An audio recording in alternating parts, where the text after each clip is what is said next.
Hi friends, welcome to Brinda novel. உங்கள் மனதிற்கு பிடித்த இனிய காதல் கதைகளை உணர்வுபூர்வமாக அனுபவிக்க நம்ம சேனலை சப்ஸ்கிரைப் பண்ணிக்கோங்க. இப்போ வாங்க கதைக்குள்ளே போகலாம். என் உயிராக வந்தவளே, எபிசோட் 37. ஜெகன் வீட்டிலிருந்து அனைவரும் அவரவர் ஜோடிகளை அழைத்து கொண்டு கோவிலுக்கு செல்ல, அபியும் ரித்தன்யாவை அழைத்து செல்வதற்காக தனது பைக்கை ஸ்டார்ட் செய்தான்.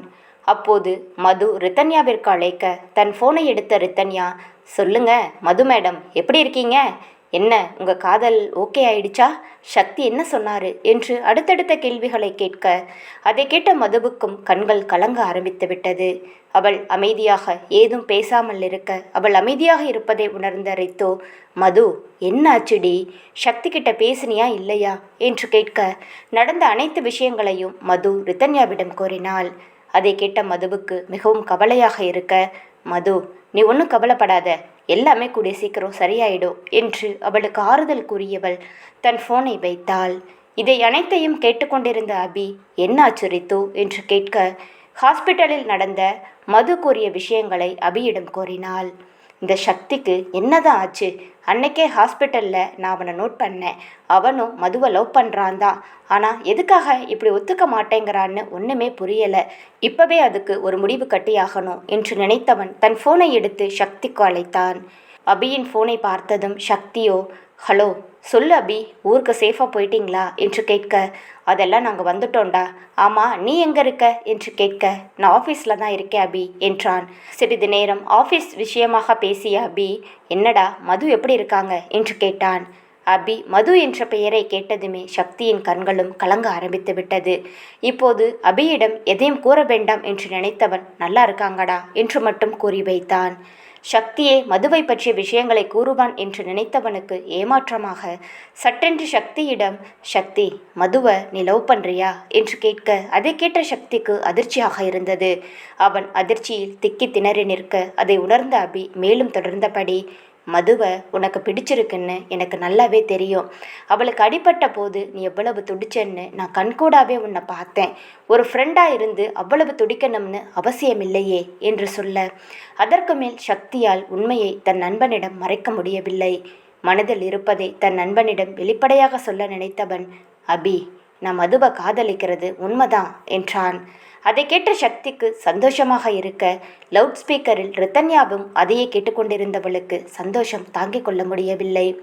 அதான் லவ் பண்ணுறேன்னு தெரியுதில்ல சக்தி, அப்புறம் என்ன, அவளும் உன்னை விரும்புகிறா, இனி வேற என்ன வேணும் உனக்கு என்றான் அபி. தெரியாத மாதிரி பேசாத அபி, நான் தான் ஏற்கனவே உன்கிட்ட சொன்னேன்ல, என்னை சுற்றி எதுவோ ஆபத்து இருக்குது, என்னால் அவளுக்கு ஏதாவது ஆச்சுன்னா என்னால் தாங்க முடியாதுடா என்று சக்தி கூற, அதை கேட்ட அபி, சக்தி லூசு மாதிரி பேசாத, ஆபத்துன்றது எல்லாருக்குமே வரும், அதுக்குன்னு லைஃப்பில் வாழாமல் வீட்டில் யாரும் உட்கார்றது கிடையாது. இது நடந்துரும் அது நடந்துரும்னு பயப்படுறதை விட்டுட்டு மதுவை கல்யாணம் பண்ணிட்டு சந்தோஷமாக இருடா. அவள் உனக்கு ஏற்ற பொண்ணு, அதுவும் இல்லாமல் அவள் உன்னை மனசார காதலிக்கிறா. யூனோ சக்தி, இவ்வளவு நாள் ரித்து கூட வாழ்ந்த அனுபவத்தில் சொல்கிறேன், காதல் என்பது ரொம்ப அழகானது. ரெண்டு பேருடைய மனசும் ஒரு மையத்தில் ஒன்று சேர்ந்து காதலை பரிமாறும்போது அங்கே ஒரு மேஜிக் நடக்கும். That's love. அது இருந்தால் வாழ்க்கை ரொம்ப பியூட்டிஃபுல்லாக மாறிடுண்டா. காதலிக்கிறவங்களுக்கு முன்னாடி எந்த ஒரு ப்ராப்ளமும் கால் தூசிக்கு சமம். பிரச்சனைக்கு பயந்து அவங்கள ஒதுக்கிறத விட எதுவாக இருந்தாலும் பார்த்துக்கலாம்னு அவங்க கிட்ட சேர்ந்து வாழணுண்டா. இல்லைன்னா கொடூரமானது இந்த உலகத்தில் வேறு எதுவுமே இல்லை சக்தி. ஒரு ஃப்ரெண்டாக சொல்கிறேன்டா, அந்த வலியை நீ அனுபவிச்சிடாத, அது மரணத்தை விட கொடூரமானதாக இருக்கும் என்றான். அபி கூறியதை கேட்டவனுக்கு அப்போதுதான் தான் செய்யும் தவறை புரிந்தது. உடனடியாக தான் மதுவிடம் பேசி அவளிடம் மன்னிப்பு கேட்டு அவளின் காதலை ஏற்றுக்கொள்ள வேண்டும் என்று மனதிற்குள் நினைத்து புன்னகைத்தவன், சரி அபி, நீ பார்த்து பத்திரமாயிரு, நான் மதுவை பார்க்குறேன் என்று கூறியவன் தன் அழைப்பை துண்டித்தான். இங்கே தன் அறையிலிருந்து கோவிலுக்கு செல்வதற்காக பிரவீன் தயாராகி போலீஸ் உடையில் கீழே வந்தான். அவனை பார்த்த வேலன், என்னடா பிரவீன், இன்னைக்கு யூனிஃபார்ம் போட்டு வந்திருக்க, போய் கலர் ட்ரெஸ்ஸை போட்டுட்டு வா என்று கூற, அப்பா இன்னைக்கும் நான் டியூட்டியில் தான் இருக்கேன், கோவிலில் திருவிழா நடந்துட்டு இருக்கும்போது எந்த பிரச்சனையும் வரக்கூடாதில்ல, அதுக்காகத்தான் நான் யூனிஃபார்ம் போட்டுட்டு இருக்கேன் என்று கூற, சரிப்பா என்று கூறிவிட்டு, நேரமாச்சு வா சாப்பிட்டுட்டு போகலாம் என்றார். பிரவீனுக்கு வேலன் டிஃபன் அனைத்தையும் எடுத்து வைத்து கொண்டிருக்க அதை சாப்பிட்டு கொண்டிருந்த பிரவீனுக்கு ஃபோன் வர எழுந்தவன் தன் ஃபோனை எடுத்தவன் இன்னும் 10 நிமிஷத்தில் நான் அங்கே இருப்பேன் என்று கூறிவிட்டு வேகமாக சாப்பிட்டு முடித்ததும் தன் அப்பாவை அழைத்து கொண்டு கோவிலுக்கு வந்தான். சற்று நேரத்தில் கோவிலுக்கு முன் வந்த பிரவீன் தன் பைக்கை நிறுத்த அவனை பார்த்த மற்ற காவலாளிகளோ வேகமாக அவன் அருகில் வந்தனர். பிரவீனை பார்த்த அனைவரும் அவனுக்கு சல்யூட் வைக்க பிரவீனும் சல்யூட் வைத்தவன், அண்ணா, என்ன ஃபோனில் நீங்கள் சொன்னது உண்மையா என்று கேட்டான். உண்மைதான் சார், ஒரு 25-30 பேர் கூட்டத்தில் அருவாளும் கத்தியுமா நுழைஞ்சிருக்காங்களாம். நம்ம ஏழுமலை பார்த்துட்டு என்கிட்ட வந்து சொன்னார், அதனால தான் உடனே உங்களுக்கு ஃபோன் பண்ணினேன் என்றார். அவர் கூறியதை கேட்ட பிரவீன் அனைத்து இடங்களையும் நோட்டமிட்டபடி, சரி நீங்கள் போங்க, நான் பார்த்துக்கிறேன் என்று கூறி தன் பாக்கெட்டில் இருந்த ஃபோனை எடுத்து யாருக்கோ ஃபோன் செய்தபடி கோவிலை சுற்றத் தொடங்கினான். அவன் ஃபோன் பேசிவிட்டு வைத்ததும் 30 நிமிடம் கழித்து அங்கு ஒரு போலீஸ் வேன் வந்து நிற்க வேனில் இருந்து கிட்டத்தட்ட 30-40 பேர் காக்கி உடை இன்றி சாதாரண உடையில் வந்து இறங்கினர். வேன் வந்ததை பார்த்த பிரவீன் வேகமாக அவர்கள் அருகில் வர பிரவீனை பார்த்த அனைவரும் சல்யூட் அடித்தனர். இதோ பாருங்க, எல்லாரும் கவனமாயிருங்க, நீங்கள் அன்யூனிஃபார்மில் வந்திருக்கீங்க, கோவிலில் பொதுமக்களாக நீங்களும் இருக்க போகிறீங்க. யாருன்னா சந்தேகப்படுற மாதிரி இருந்தால் அவங்கள பிடிச்சு விசாரிங்க. எனக்கு தெரிஞ்சு கூட்டத்தில் கத்தியும் அருவாளுமா 20-30 பேர் இருக்காங்க. அவங்கள எப்படியாவது கண்டுபிடிக்கணும். ஆனால் பொதுமக்களுக்கு எந்த தொந்தரவும் வரக்கூடாது. ஊர் திருவிழாவில் நம்ம யாருன்னு தெரியாமல் கையை வச்சா கண்டிப்பாக ஊர் ஒன்றா சேர்ந்துடும். அதனால் கேர்ஃபுல்லாக ஹேண்டில் பண்ணுங்க என்றான். பிரவீன் கூறியதை கேட்டு அனைவரும் சரி என்று தலையசைத்தவர்கள் ஆளுக்கு ஒரு மூலையாக சென்றனர்.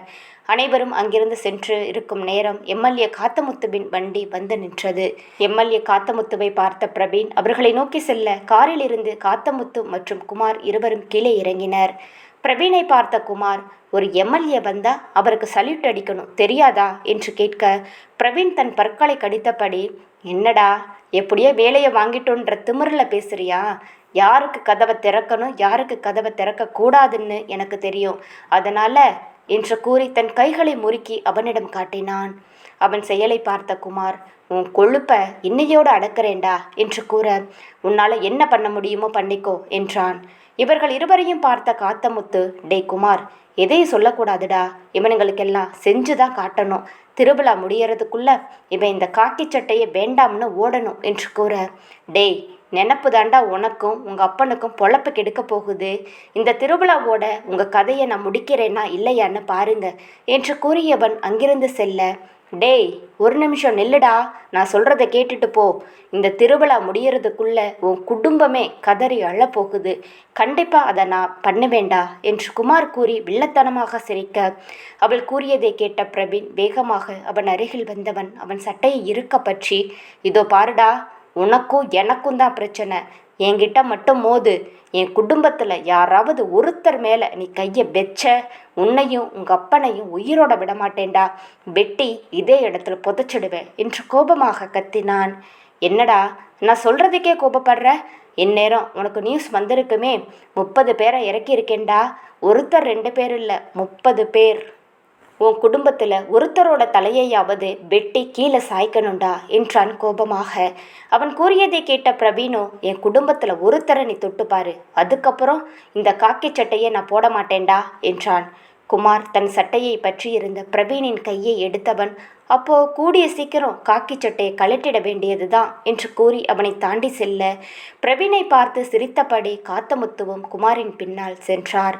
அவர்கள் கூறிவிட்டு செல்வதை பார்த்த பிரவீன் எதையோ யோசித்தவன் வேகமாக தன் ஃபோனை எடுத்து அபிக்கு அழைத்தான். அபி தன் ஃபோனை எடுத்து பேச உடனே பிரவீன், அபி எங்கே இருக்க, ஊர்ல இருந்து வந்துட்டியா என்று கேட்க, வந்துட்டேன் பிரவீன், நானும் ரித்துவும் வண்டியில் ஜெகன்மாமா வீட்டிலேருந்து கிளம்பிட்டோம். இப்போது மற்றவங்க எல்லாருமே கோவிலுக்கு தான் வந்துட்டு இருக்காங்க. உனக்கு ஒன்று தெரியுமா, காலையில் நான் வந்ததுமே நேராக ஜெகன்மாமா வீட்டுக்கு தான் போனேன். அவரை சமாதானப்படுத்தி சூர்யாவையும் திருவிழாவுக்கு வர சொல்லியிருக்கேன் என்று கூறியதும் பிரவீனோ, ரொம்ப சந்தோஷண்டா, நானும் ஜெகன் அப்பா கிட்ட பேசணும்னு தான் நினச்சிட்டு இருந்தேன். நல்ல வேளை நீயே பேசி ப்ராப்ளத்தை சால்வ் பண்ணிட்ட. ஆமாம், சூர்யா எப்போ கிளம்புறான் என்று பிரவீன் கேட்க, மதியத்துக்கு மேலே கிளம்புறதா சொன்னான். சரி பிரவீன், நான் பாட்டுக்கு பேசிகிட்டே இருக்கேன், நீ எங்கே இருக்க, கோவிலுக்கு வந்துட்டியா என்று அபி கேட்க, நானும் கோவிலில் தான் இருக்கேன் அபி, அப்புறம் ஒரு முக்கியமான விஷயம், அதை சொல்ல தான் நான் உனக்கு கூப்பிட்டேன் என்றான். சொல்லு பிரவீன், என்ன விஷயம் என்று கேட்க, அந்த குமார் ஆளுங்களை செட் பண்ண இருக்கான். 30 பேர்கிட்ட திருவிழாவில் இறக்கியிருக்காங்க. நீ பார்த்து பத்திரமா ரித்துவை கூட்டிகிட்டு வா. நான் மஃப்டியில் போலீஸை ரவுண்ட்ஸில் விட்டுருக்கேன். யாருன்னா கத்தியோட அருவாளோட பார்த்தா கண்டிப்பாக அவங்கள பிடிச்சிருவாங்க. எனக்கு என்னமோ இன்னைக்கு ஏதோ ஒன்று நடக்க போகுதுன்னு தோணுது அபி என்றான். பிரவீனின் பதட்டமான பேச்சை கேட்ட அபி, பிரவீன், எதுவும் நடக்காது. இனி எதுக்கும் கவலைப்பட்டுட்டு இருக்காத. நான் ரித்துவை கூட்டிட்டு கோவிலுக்கு தான் வந்துட்டு இருக்கேன். மற்றதெல்லாம் அப்புறமா பேசிக்கலாம் என்று கூறி ஃபோனை கட் செய்தான் அபி. பிரவீன் ஃபோனில் கூறியதை பற்றி யோசித்து கொண்டிருக்க அபியின் அருகில் இருந்த ரித்து, என்னாச்சு அபி என்று கேட்க, ஒன்றுமில்ல ரித்து என்று சமாளிக்கும் விதமாக, டைம் ஆயிட்டே இருக்கு வா என்று கூறியபடி தன் வண்டியை ஓட்டி கொண்டிருந்தான். அபி வண்டியை ஓட்டிக்கொண்டு வந்தாலும் அவன் நினைவு முழுவதும் கோயிலை சுற்றியிருக்க ரித்து கண்ணாடியின் வழியாக அவன் முகத்தை பார்த்து கொண்டு வந்தவள், அபி எதுவும் பிரச்சனையா என்று கேட்க ரித்துவிடம் இந்த பிரச்சனையை சொல்ல வேண்டாம் என்று மனதிற்குள் யோசித்தவன் தன் தோளை பற்றியிருந்த அவள் கைகளை எடுத்து முத்தமிட்டவன், ரித்து எனக்கு கொஞ்சம் வேலை இருக்கு, அம்மா அப்பா கிட்ட உன்னை விடுறேன், நீ அவங்க கூடவே இரு, நான் ஒரு 10 நிமிஷத்தில் வந்துடுவேன் என்று கூற, இதுக்கா இவ்வளவு தயங்குறீங்க, போயிட்டு வாங்க, ஆனால் பத்திரமா இருங்க சரியா என்றாள் ரித்து. ரித்துவை எப்படியோ சமாளித்து விட்டோம் என்று எண்ணியவன் கோவிலுக்கு அவளை அழைத்து வந்தான். கோவிலின் முன்பு வந்து வண்டியை நிறுத்திய அபி ரித்துவின் கையை பற்றி உள்ளே அழைத்துச் செல்ல கோவிலின் உள்ளே அனைவரும் நின்றிருந்தனர். கோவிலில் ரவிச்சந்திரன் குடும்பமும் சரவணன் குடும்பம் ஜெகன் குடும்பம் என அனைவரும் நின்று பேசிக்கொண்டிருக்க அபி ரித்துவை அழைத்து கொண்டு வருவதை பார்த்தவர்களுக்கு மனதுக்குள் நிம்மதியாக இருந்தது. அவர்கள் அருகில் வந்த அபி, இவங்க கூடவே இரு, நான் ஒரு 10 நிமிஷத்தில் வந்துடுறேன் என்று கூற ரவிச்சந்திரனோ, என்னடா வந்துட்டு போயிட்டே இருக்க, பொங்கல் வைக்கணும் தெரியும்ல என்று கூற, அப்பா நான் போயிட்டு ஒரு 10 நிமிஷத்தில் வந்துடுறேன் சரியா என்றான். ரித்துவை பார்த்து கண்ணசைத்து விட்டு அபி செல்ல ஏதோ சரியில்லை என்று மட்டும் அவளுக்கு தோன்றிக் கொண்டிருந்தது. அப்போதுதான் கோவிலுக்குள் நுழைந்த மகா தீப்தி இருவரும் அங்கு நின்று கொண்டிருந்த ரவிச்சந்திரன் மற்றும் சரவணன் குடும்பத்தினரை பார்த்தவர்கள் அவர்களுடன் இணைந்து கொண்டனர். தீப்தியும் ரித்துவும் ஒருவரை ஒருவர் கட்டிக்கொண்டு நலம் விசாரித்து இருவரும் பேசிக்கொண்டே நின்று கொண்டிருந்தனர். தீப்தி ரித்துவிடம் பேசிக்கொண்டிருந்தாலும் அவளின் கண்களோ விடாது பிரவீனையை தேடிக்கொண்டிருந்தது. அவள் அங்கும் இங்கும் தேடுவதை பார்த்த ரித்து, என்ன மேடம், யாரையோ தேடிட்டு இருக்கீங்க என்று கேட்க, வேற யாரை தேட போகிறேன், எல்லாம் என் புருஷனைத்தான், கோவிலுக்கு வந்ததிலிருந்து நான் அவரை பார்க்கவே முடியலை என்றாள். பிரவீன் டியூட்டியில் இருக்காராம், நீ எதுக்கு அவரை சும்மா டிஸ்டர்ப் பண்ணிகிட்டே இருக்க என்று கேட்க, உனக்கு என்னடி, உன் புருஷன் கூட பைக்கில் வந்து இறங்கிட்ட, என்ன சொல்லு, அவர் கூட எங்கேயுமே போக முடியலை, எப்போ பார்த்தாலும் டியூட்டின்னு டியூட்டியை கட்டிக்கிட்டே அழுதுட்டு இருக்காரு. இந்த போலீஸ்காரரை எல்லாம் கல்யாணமே பண்ணிக்க கூடாதுடி, போலீஸ்காரரை கல்யாணம் பண்ணிக்கிற பொண்ணுங்க ரொம்ப பாவம் தெரியுமா என்று கவலையாக கூற, சரி சரி ரொம்ப புலம்பாத, வா நம்ம போய் திருவிழாவை சுற்றி பார்க்கலாம் என்று ரித்து கூற, சாரதாவோ, கொஞ்சம் இருங்க, பொங்கல் வச்சுட்டு அதுக்கப்புறம் நீங்கள் போய் சுற்றி பார்த்துக்கோங்க என்றார்.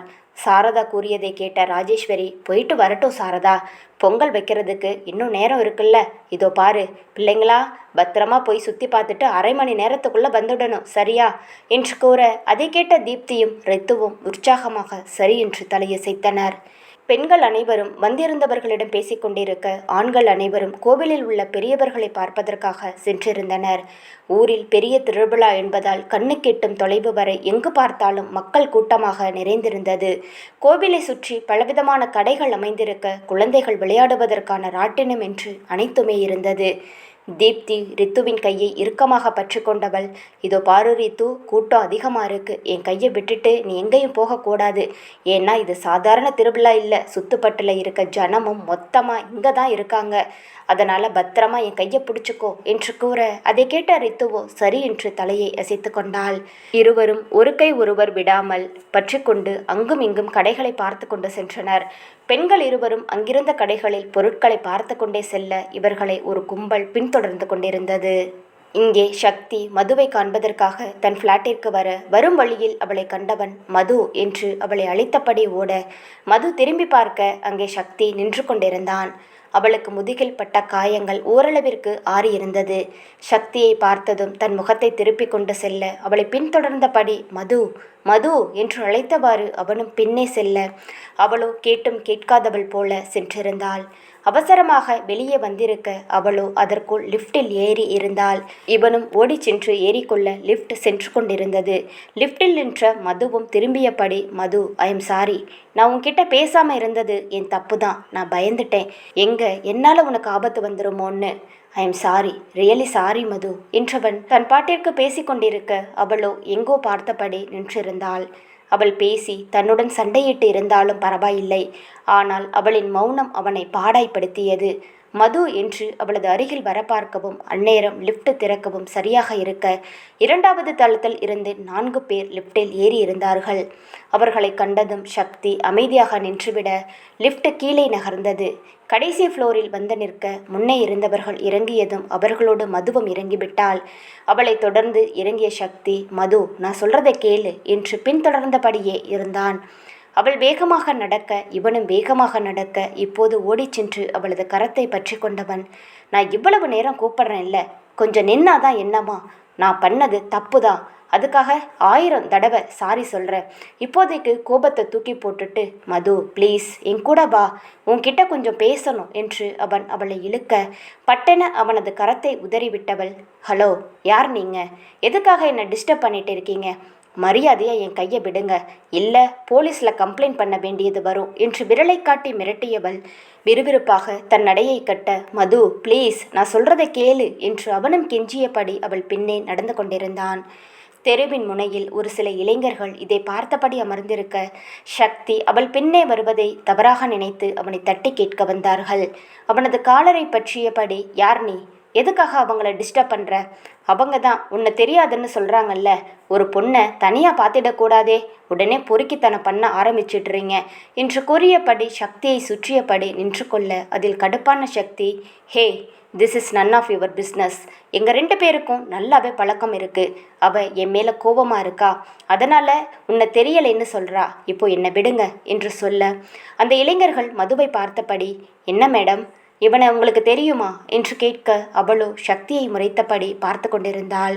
அவள் கோபத்தின் மறு உருவமாக மாறி வாயை திறந்து ஏதாவது சொல்லுடி என்று கர்ஜிக்க அவளோ எனக்கு இவரை யாருன்னு தெரியாது என்று சொல்லிவிட்டு அங்கிருந்து நகர்ந்து விட்டாள். அவள் அவ்வாறு கூறியதும் தன் மனதிற்குள், ஐயோ என்னை இப்படி மாட்டிவிட்டு போறாளே என்று அவளை மனதிற்குள் வருத்தெடுக்க உடனே அங்கிருந்த ஒருவன், அந்த பொண்ணு தான் உன்னை தெரியலைன்னு சொல்லுதே, இவனை ஈவ்டீசிங்ல கொண்டு போய் போலீஸ்கிட்ட ஒப்படைக்கலாம் என்று அவன் கழுத்தில் கை வைக்க பார்த்தான். அவனின் கரத்தை பிடித்து சக்தி முறுக்க அவனை அவ்வாறு செய்யவும் மற்றவர்கள் சற்று விலகி நிற்க தன் பாக்கெட்டில் இருந்த ஃபோனை எடுத்து அதில் தானும் மதுவும் சேர்ந்திருக்கும் புகைப்படத்தை காட்டியவன், நான் பொறுக்கித்தனம் பண்ணலை, நிஜமாவே அவளுக்கு என்ன நல்லாவே தெரியும், வேணும்னா இதை பாருங்க என்ற ஃபோனில் இருவருமாக இணைந்து எடுத்த புகைப்படங்களை காட்டவே அவர்களும் ஒத்துக்கொண்டபடி மன்னிப்பை கோரினார்கள். இப்போது அவர்களிடமிருந்து விடுபட்டு அவளை தேட அவளோ அங்கிருந்து சென்று வெகு நேரமாகி இருந்தது.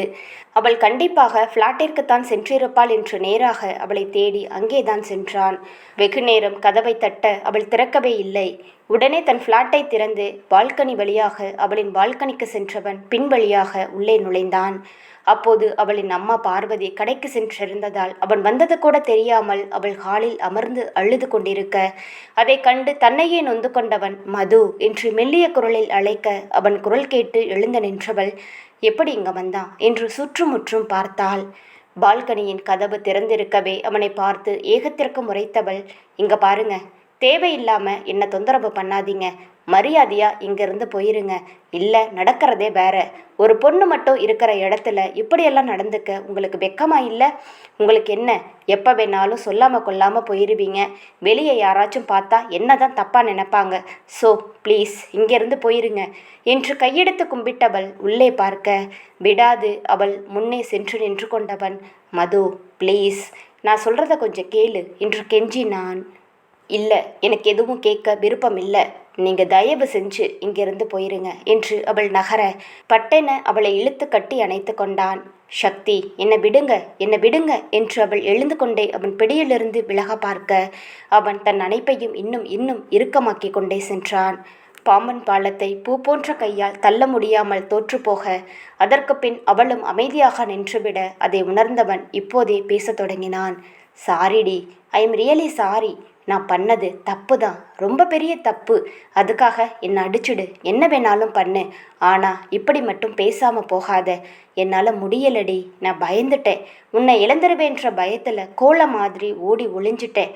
உன்னை பிரிஞ்சு என்னால் ஒரு நிமிஷம் கூட பிரிஞ்சிருக்க முடியலை. என் உடல் மட்டும்தான் என்கிட்ட இருந்தது, என் உயிரே உன்கிட்ட தாண்டி இருக்கு. என்னை மன்னிச்சிடு மது என்று அவன் கெஞ்சுதலாக கூற, அதற்கு மேல் அவளாலும் முடியவில்லை.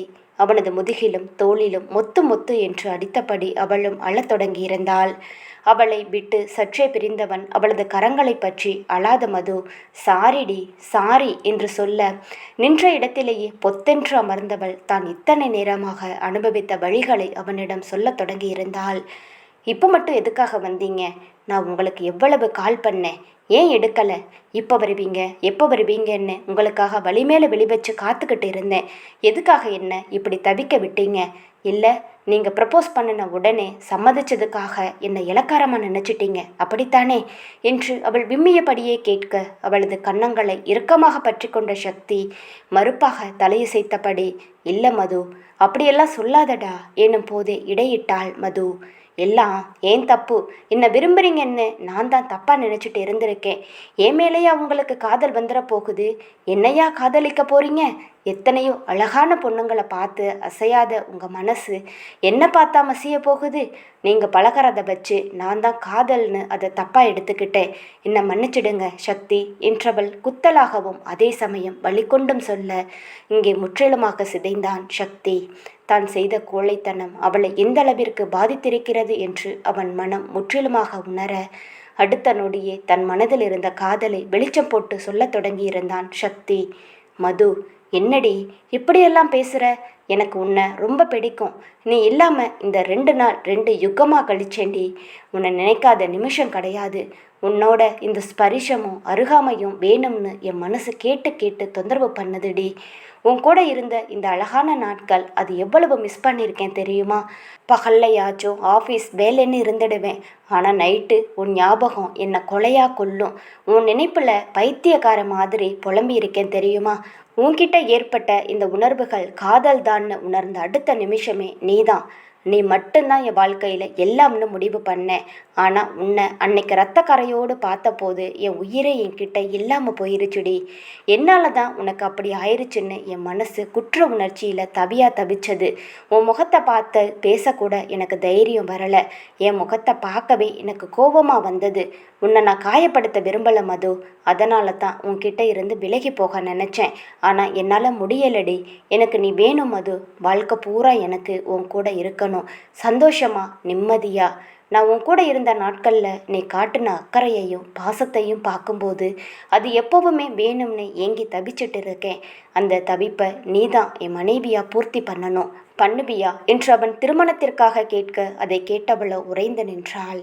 கண்கள் இமைக்காது அவனையே அவள் பார்த்து கொண்டிருக்க, அவன் தொடர்ந்தபடி, மது, ஐ லவ் யூ, இப்போ சொல்லு, நீ எனக்கு வேணும், உன்னை எனக்கு கொடுப்பியா என்று கேட்க, அவளுக்கோ என்ன சொல்வதென்று புரியாது அவனையே பார்த்தபடி இருந்தாள். அவளுக்கும் அவனை பிடிக்கும் தான்.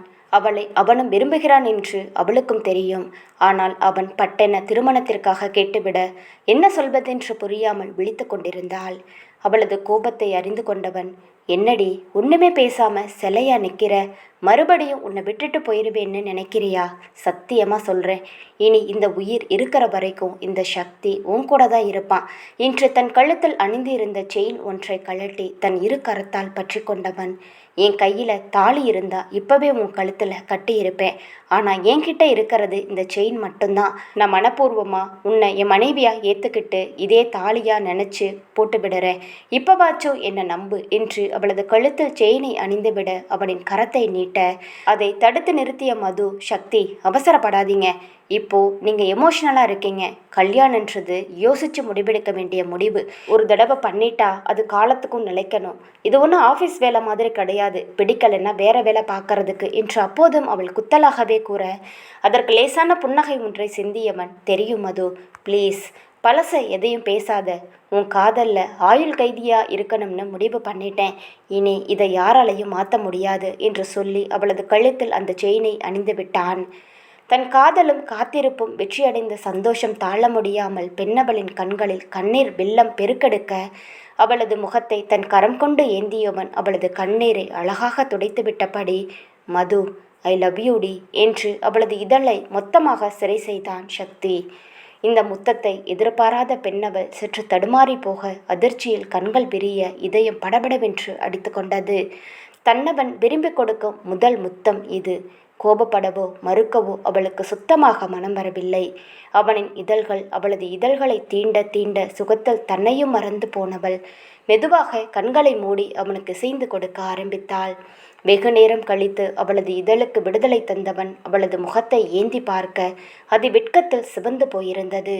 அதை கண்டு சிறு புன்னகை சிந்தியவன், ஹே மது, நீ வெட்கப்படும் போது கூட ரொம்ப அழகா இருக்கடி என்று சொல்ல, அதற்கு மேல் தன்னை நிலைப்படுத்த முடியாமல் அவனது மார்பிலேயே தஞ்சம் புகுந்து கொண்டாள் மது.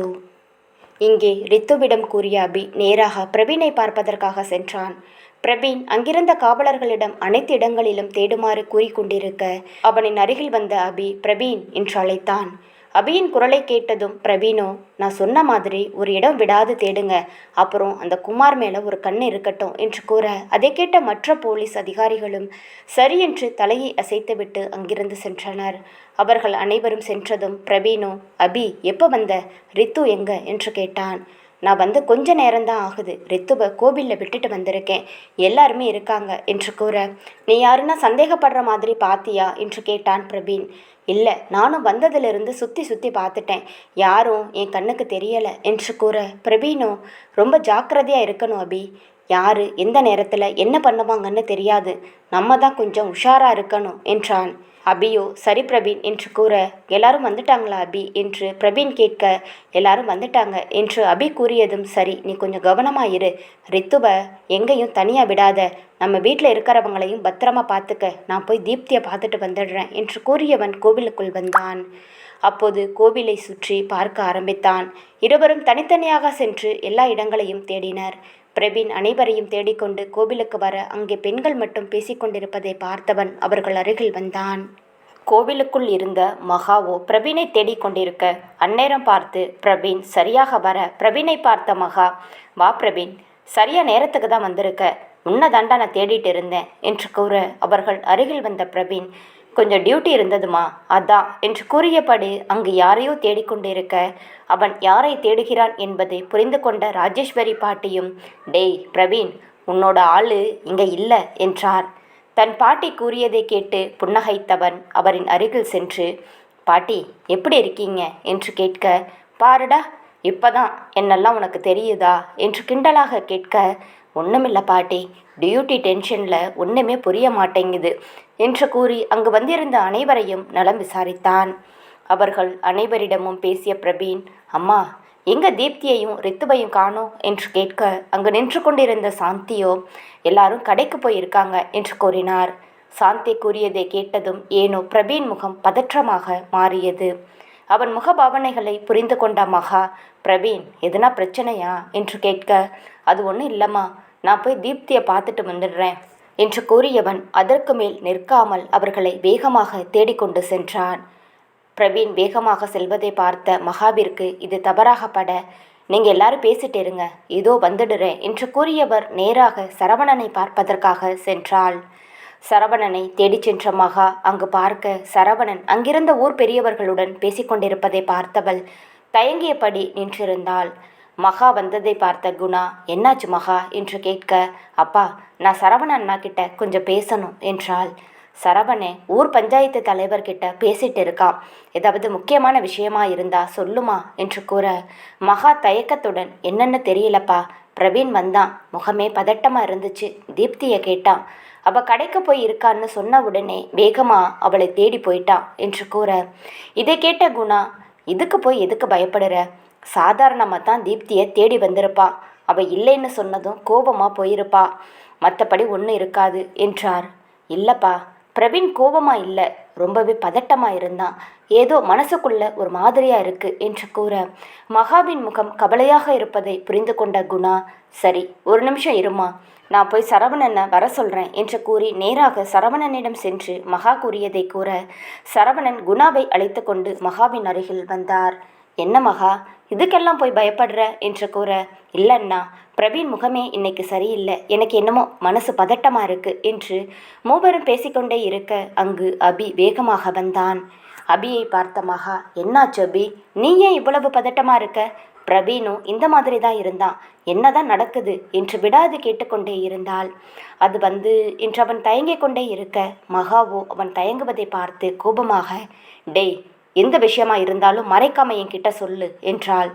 அது ஒண்ணுமில்ல தாத்தா என்று பிரவீன் தன்னிடம் கூறிய அனைத்தையும் கூற அதை கேட்ட குணா, சரவணன், மகா மூவரும் அதிர்ச்சியில் உறைந்து நின்றனர்.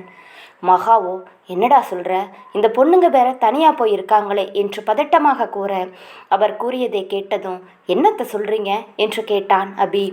சரவணனோ, ஒண்ணுமில்ல அபி, தீப்தியும் ரித்துவும் கடைக்கு போயிருக்காங்கடா என்று கூற அவர் கூறி முடித்து அடுத்த நொடியே நான் போய் பார்க்குறேன் என்று கூறி அங்கிருந்து ஓடினான்.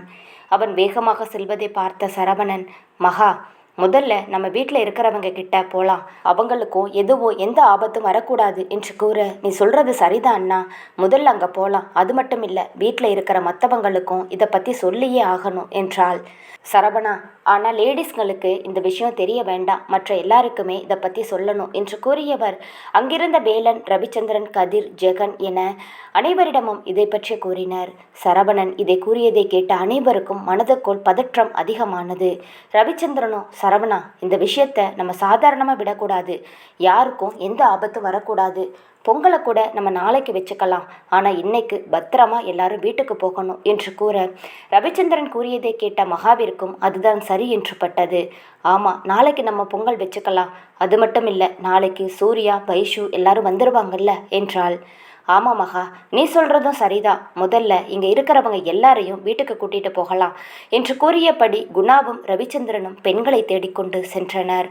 பிரவீன் தீப்தி ரித்துவை தேடிக்கொண்டிருக்க அங்கு தீப்தி, ரித்து இணைந்து ஒரு வளையல் கடையில் நின்று வளையலை பார்த்து கொண்டிருந்தனர். ரித்து அந்த கடையில் இருந்த வண்ண வண்ண வளையல்களை ஒவ்வொன்றாக எடுத்து பார்த்து கொண்டிருந்தாள். அவள் செயலை பார்த்த தீப்தி, என்ன ரித்து, வளையலை இதுக்கு முன்னாடி நீ பார்த்ததே இல்லையா என்று கேட்க, பார்த்துருக்கேன் தீப்தி, ஆனால் பெருசா அது மேலே எந்த இன்ட்ரெஸ்ட்டும் வந்ததில்லை, ஆனால் இப்பெல்லாம் என்னன்னு தெரியல, கண்ணாடி வளையலை பார்த்தாலே ரொம்ப ஆசையாக இருக்குது என்றாள். ரித்து கூறியதை கேட்ட தீப்தி, ஓஹோ அப்படியா ரித்து, அப்போ கூடிய சீக்கிரத்தில் என்னை அத்தை ஆக்கிடுவேன்னு சொல்லு என்று கிண்டல் செய்ய அதை கேட்ட ரித்து முகமெல்லாம் வெட்கத்தில் சிவந்து போயிருந்தது. தானாக தன் கையை தன் வயிற்றில் வைத்து பார்த்தவளுக்கு சந்தோஷம் தாங்கிக் கொள்ள முடியவில்லை. ரித்து முகத்தை பார்த்த தீப்தி மேலும் அவளை கிண்டல் செய்ய, என்ன கிண்டல் செய்யறது இருக்கட்டும், நீதான் இந்த நியூஸை ஃபஸ்ட்டாக சொல்லணும் என்று கூற ரித்து கூறியதை கேட்டதும் தீப்தியின் முகம் சட்டென்று வாடியது. எனக்கும் ஆசைதான் ரித்து என்று கூறி அமைதியாக இருக்க அவள் முகம் பார்த்து கவனித்த ரித்து, என்னாச்சு, ஏன் உன் முகம் திடீர்னு இவ்வளவு கவலையாயிடுச்சு என்று கேட்டாள். அவளோ தயங்கியபடி நின்றிருந்தாள். என்னாச்சு தீப்தி என்று மீண்டும் கேட்க, ஒன்றுமில்ல ரித்து, மாமா தான் ஒரு வருஷம் நமக்குள்ள குழந்தை வேண்டாம்னு சொல்லிடுச்சு என்று கூற அதை கேட்ட ரித்துவுக்கு என்ன சொல்வதென்றே தெரியவில்லை. தீப்தி, பிரவீனா அப்படி சொன்னாங்க என்று ரித்து கேட்க, ஆமாண்டி, அவர் தான் சொன்னார், கல்யாணம் ஆனதும் சீக்கிரமாக குழந்தை பெற்றுக்கிட்டா நான் அந்த குழந்தைய தான் பார்த்துட்டு இருப்பேனா, அவரை கண்டுக்கவே மாட்டேனா என்று கூற அதை கேட்ட ரித்து புன்னகைத்தாள். அவள் புன்னகைப்பதை பார்த்த தீப்தி, இதுக்கு தான் நான் உன்கிட்ட சொல்ல மாட்டேன்னு சொன்னேன், எனக்கு ஒவ்வொரு தடவையும் எல்லாரும் கேட்கும்போது ரொம்பவே கஷ்டமாக இருக்குது என்று கூற அவளின் நிலையை புரிந்து கொண்ட ரித்து, தீப்தி, இதுக்கு போய் நீ ஏன் இவ்வளவு கஷ்டப்படுற, பிரவீன் சொல்கிறதும் சரிதானே, கல்யாணம் ஆகி கொஞ்ச நாள் 2 பேரும் நல்லா ஜாலியாக இருங்க, அதுக்கப்புறம் குழந்தைய பெற்றுக்கலாம் என்றாள். நீ இதெல்லாம் சாதாரணமாக எடுத்துக்கிற ரித்து, ஆனால் எனக்கு இதெல்லாம் சாதாரணமாக இல்லை, இங்கேயே பிறந்து வளர்ந்து இங்கேயே கல்யாணம் ஆகி இங்கேயே இருக்கேன், அதனால் எனக்கு ரொம்ப கஷ்டமாக இருக்குது என்று தீப்தி கூற ரித்தன்யா அவளின் கையை பற்றி, இங்கே பாரு தீப்தி, யாருக்காகவும் இல்லை, அவங்க சொல்கிறாங்க இவங்க சொல்கிறாங்க எல்லாம் கேட்காத, உனக்கு தோணுதா, உனக்கு குழந்தை பெற்றுக்கணும்னு ஆசை இருந்தா தாராளமாக உன் வீட்டுக்காரர்கிட்ட சொல்லு, இந்த விஷயத்தை பற்றி நீங்கள் 2 பேரும் தான் பேசி முடிவெடுக்கணும், மற்றவங்க கிடையாது என்றாள். எனக்கும் சொல்லணும்னு தான் ஆசையாக இருக்குது, ஆனால் அவர் முகத்தை பார்த்த உடனே எனக்கு எல்லாமே மறந்துடுது என்று தீப்தி கூற, அப்போது அவர் முகத்தை பார்க்காம சொல்லு என்று கூறி புன்னகைத்தாள் ரித்து. அது எப்படி முடியும் என்று தீப்தி கேட்க, ஃபோன் பண்ணி ஃபோனில் சொல்லு, இல்லை ஃபோனில் மெசேஜ் அனுப்பு, லெட்டர் எழுதி கொடு, இந்த மாதிரி எதனா ஒன்று பண்ணு தீப்தி. எப்படியோ உன் மனசில் இருக்கிறத முழுசாக தெரிஞ்சுக்கிட்டா கண்டிப்பாக பிரவீன் இதுக்கெல்லாம் நோன்னு சொல்லவே மாட்டார் என்று கூற, ரித்து கூறியதை யோசித்து கொண்டிருந்த தீப்தி, இதெல்லாம் சரியாக வருமா என்று கேட்க, கண்டிப்பாக சரியாக வரும். முகத்தை பார்த்து சொல்ல முடியாததை கூட லெட்டர் இல்லைன்னா மெசேஜில் சொல்லலாம். இது கூட நல்லா இருக்கும், நீ ட்ரை பண்ணி பாரு என்றாள். இவர்கள் பேசுவதை தூரத்தில் நின்று கேட்டுக்கொண்டிருந்த 3 நபர்களும் தங்களுக்குள் குசு குசு என்று ஏதோ பேசிக்கொண்டிருக்க, அதில் ஒருவனது ஃபோன் அடித்தது. ஃபோனை எடுத்து பார்த்தவன், டேய் ஐயா தாண்டா ஃபோன் பண்ணுறாரு என்று கூற, டேய் அட்டன் பண்ணி என்னன்னு கேளுடா என்று மற்றொருவன் கூறினான். அவன் கூறியது போலவே ஃபோனை அட்டன் செய்தவன், சொல்லுங்க ஐயா என்று கூற, மறுமுனையில் இருந்து, என்னடா பார்த்துட்டிங்களா என்று குமாரின் குரல் கேட்டது. ஐயா, நீங்கள் சொன்ன பொண்ணுங்களை பார்த்துட்டோம், அவங்க என் எதிர்க்க தான் நின்றுட்டு இருக்காங்க என்று கூற, அதை கேட்ட குமார், என்னடா எதிர்க்க நின்றுட்டு அவங்கள பார்த்து சைட் அடிச்சுட்டு இருக்கீங்களா? ஒருத்தியை போட்டு தள்ளிட்டு இன்னொருத்தியை தூக்கிட்டு வாங்கடா என்று கூற, அதை கேட்டவனுங்களோ சரிங்க ஐயா என்று கூறியவர்கள் அவர்களை நெருங்கி சென்றனர். இக்காதல் கதை தொடரும். இக்காதல் கதை உங்களுக்கு பிடித்திருந்தால் மறக்காமல் வீடியோவுக்கு லைக் அண்ட் சப்ஸ்கிரைப் பண்ணுங்கள். லைக் பண்ணும்போது ஹைப் அப்படிங்கிற ஆப்ஷனை கிளிக் பண்ணி உங்கள் ஸ்டார்ஸை கொடுங்க. Thank you friends.